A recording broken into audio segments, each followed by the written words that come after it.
पटना के जो डॉक्टर धीरज है वो इस आंदोलन के लिए उनका जो बंगला है यहाँ पटना में वो देने के लिए समर्पित है। तमाम से लोग हैं, धीरज साहब अपनी सहमति दीजिए।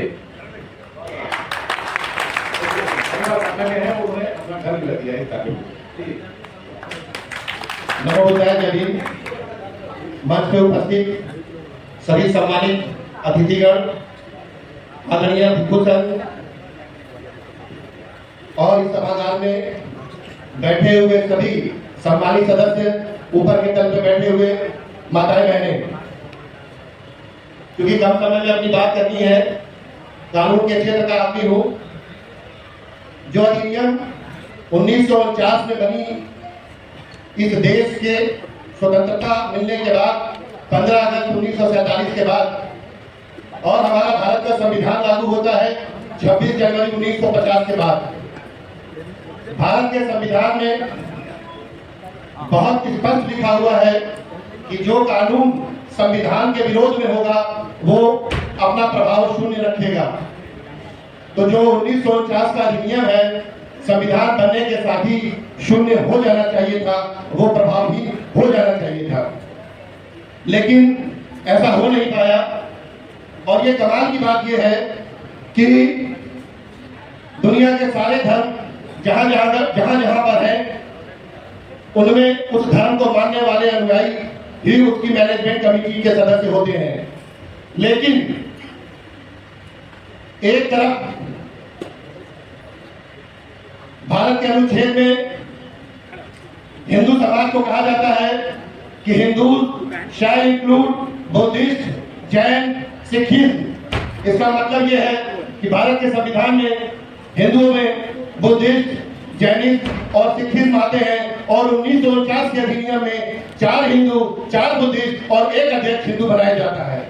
इसका मतलब यह होता है कि हिंदू धर्म और बुद्ध धर्म अलग है। और इसी को बाबा साहब के कोट में अपनी बात रखना चाहूंगा, history of India is nothing but a battle between Buddhism and Brahmanism.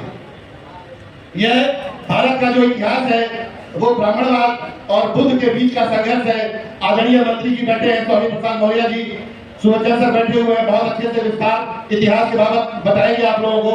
लेकिन जो कानून 1950 में भारत का संविधान लागू होने के साथ ही निष्प्रभावी हो जाता है 1949, आज भी बुद्ध जो पूरी दुनिया में फैल रहे हैं, उसके बावजूद यहाँ पर अपने इतिहास को बचाने के लिए उनके मानने वाले लोग, उनके विचारधारा के मानने वाले लोगों को अनुयायी बनने की इजाजत नहीं दी जाती है।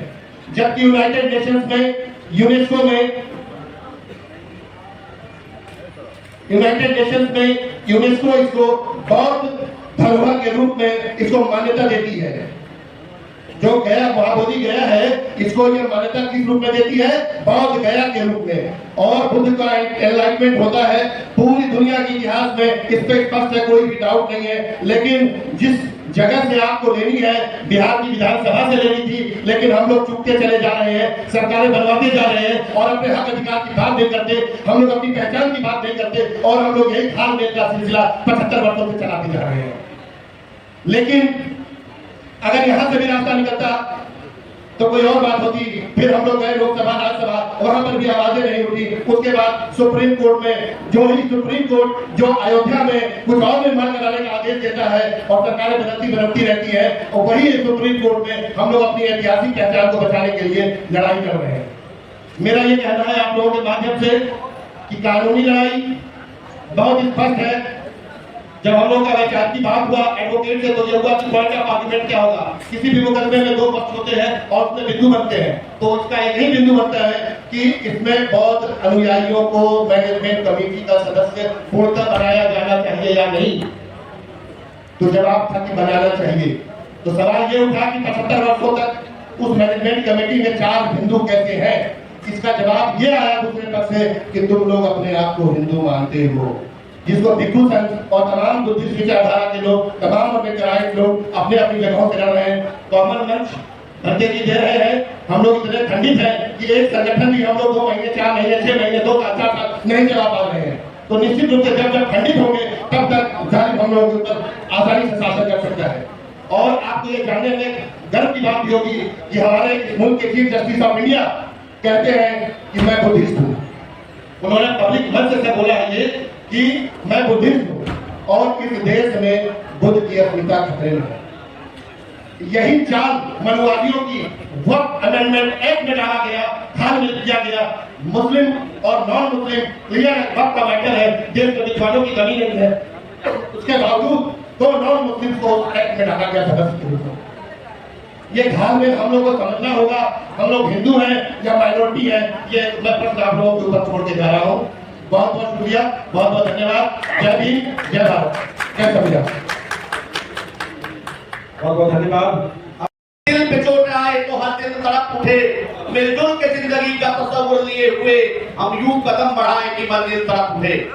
आदरणीय देखिए टिक्कू संघ को बंदा आदरणीय कुशीनगर से हम साथ आए बनते बहन साहब, आदरणीय हम लोगों के पूर्व मंत्री स्वामी प्रसाद मौर्य जी, हम सभी लोगों के पूजनीय आदर्श बाबा साहब डॉक्टर भीमराव अम्बेडकर जी के पोते यशवंतराव साहब हमारे साथ लगभग 15-16 वर्ष से नामदेव से लेकर मुंबई से लेकर लखनऊ तक तमाम कार्यक्रमों में यादव शक्ति पत्रिका के जरिए हम लोगों ने जो सामाजिक चेतना जगाने का काम किया, उसमें काम करने वाले मुंबई से ओम प्रकाश मौर्य जी एडवोकेट साहब, यहाँ मंच पर मौजूद हमारे तमाम विद्वानगण बहुजन समाज के वचन राम साहब, आप सभी लोगों का स्वागत और अभिनंदन करते हुए मैं केवल यही कहना चाहता हूँ, हमारे तमाम वक्ताओं ने कहा और भक्ति जी आदरणीय भक्ति सुमित साहब पूरे देश भर में चाहे वो संविधान बचाने की बात हो, चाहे वो संविधान को बांटने की बात हो या बाबा साहब डॉक्टर भीमराव अम्बेडकर जी के संपूर्ण वाङ्मय को खरीद करके और ट्रक में लाद करके पूरे देश भर में बाबा साहब अम्बेडकर के संपूर्ण वाङ्मय को पहुंचाने की बात हो, हम लोगों के सुमित साहब इसमें पूरी मजबूती से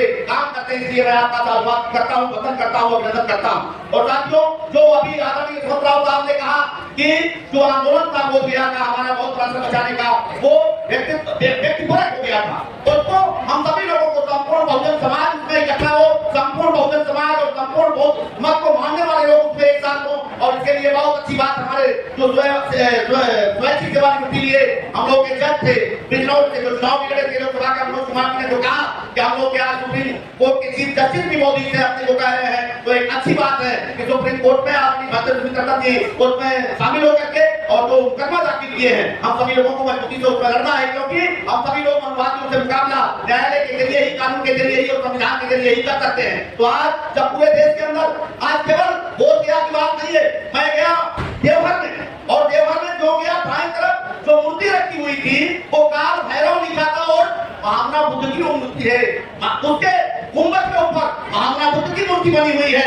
जो तिरुपति बालाजी हो, जगन्नाथपुरी भी हो, जितने भी हिंदू धर्म के महत्वपूर्ण मंदिर हैं वो सभी के सभी बौद्ध मठ हैं, बौद्ध मंदिर हैं। मैं बिहार में, क्योंकि इसका नाम ही बिहार है और सर्वाधिक समय महामना बुद्ध ने बिहार में दिया, इसीलिए इस प्रदेश का नाम भी बिहार पड़ा।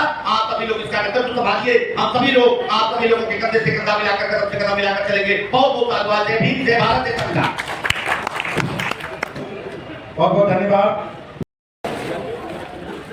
जो 10 गणराज्य हमको समझने हैं, साक्य, मौर्य, कोली, लिच्छवी, विशाली, विदेह, अल्तप, भक्त, मल्ल, रट, ये जो विशाल एक बड़ा इतिहास था, उस 10 गणराज्यों में से साक्य गणराज्य के आज हमारे प्रमुख संयोजक भंते सुमित रत्न महादेव जी, मैं उनको वंदन करता हूं।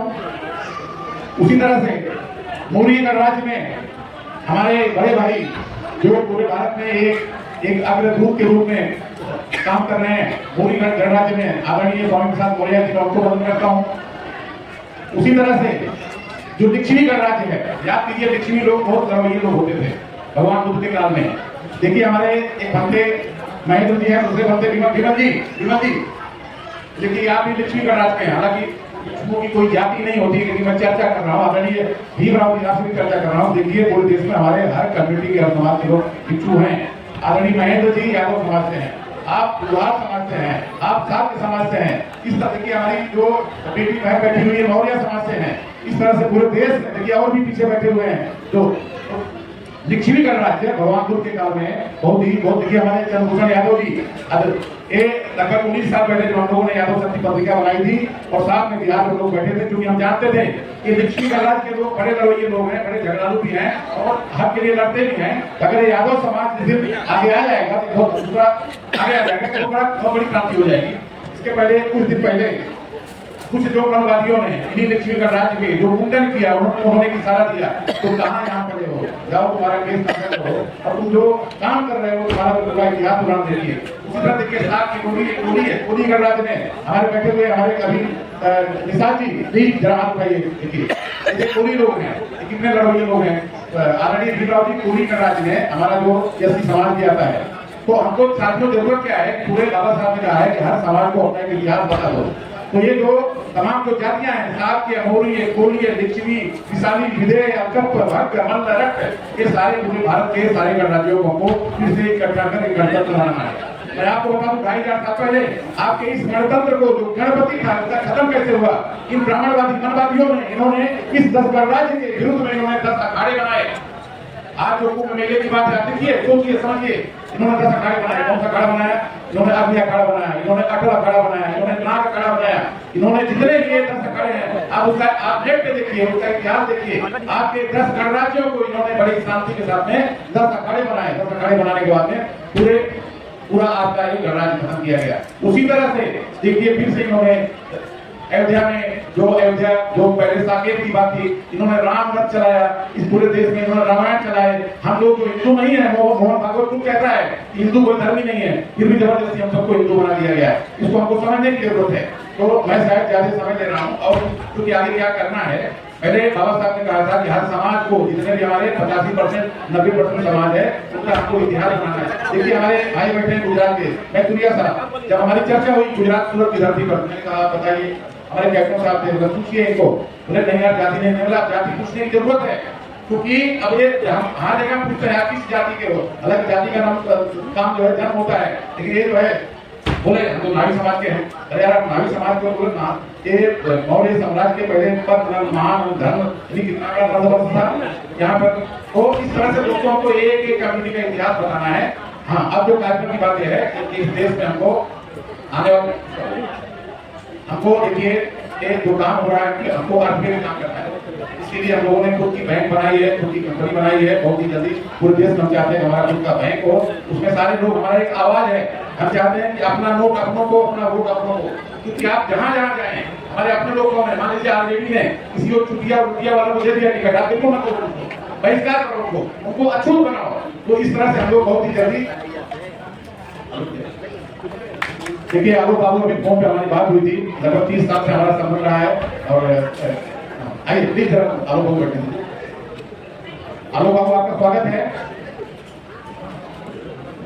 तो हम ये कह रहे हैं साथियों, अगर आरजेडी मान लीजिए किसी टिकट किसी चुटिया वाले को, चंदन वाले को टिकट देता है, हमको उसको लोग बहिष्कार करेंगे, सीधी सी बात है। और क्योंकि और लोग भी आ रहे हैं और इस पर हम कुछ चर्चा करेंगे। मैं इस बिहार की धरती को लगभग 3 महीने का समय देने वाला हूँ। जो रथ यात्रा होगा इस तरह हम लोग पूरे एक गाँव में लोग घूमेंगे, पूरा वर्क करेंगे आपके साथ में। और हम चाहते हैं कि बिहार की धरती में फिर से वो क्रांति हो, फिर से परिवर्तन हो, कुछ जो गलतियां किया है उसको सुधारा जाए, चर्चा किया। धन्यवाद।